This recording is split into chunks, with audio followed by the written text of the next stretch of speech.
இந்திய மொழிகளில் நாணயம் வெளியிட்டவர். இந்தியாவில் இஸ்லாமிய ஆட்சியை நிலைநிறுத்திய இந்திய நாணயங்களில் இந்திய மொழியை பொறிக்கச் செய்த பொறுப்புடைய அரசர் முகம்மது கோரியின் 819வது நினைவு நாள் 14/3/2024. சஹாபுதீன் முகம்மது கோரி சாம் என்பவரின் மகன். இவரின் சகோதரர் கியாசுத்தீன் கோரி அரியணையில் அமர்ந்ததும் கசினியை வென்றார். கசினியின் ஆளுநராக முகம்மது கோரியை 1174 நியமித்தார். முகம்மது கோரி 1175 சிந்து, மூல்தான் பகுதிகளை வென்றார். 1185 லாகூர் இவரின் ஆட்சியில் இணைந்தது.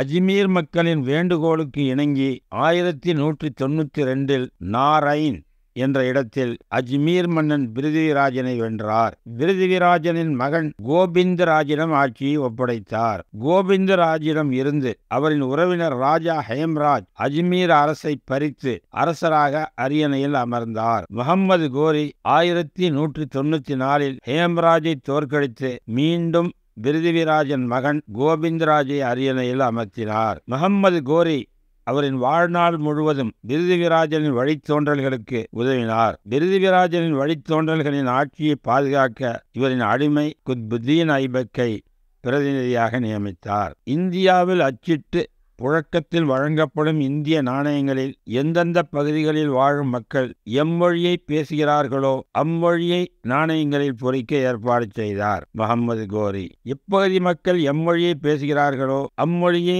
அப்பகுதி மக்களின் தாய்மொழி. வாழும் மக்களின் தாய்மொழியில் நாணயம் அச்சிடும் நல்ல முறையை நம் நாட்டில் நடைமுறைப்படுத்தியவர் முகம்மது கோரி. சிந்து நதிக்கரையில் கூடாரத்தில் தங்கி ஓய்வில் இருந்த முகம்மது கோரியை கக்கார் வீரர்கள் வஞ்சகமாக 14/3/1206 கொன்றனர். கசினியில் அடக்கப்பட்டார்.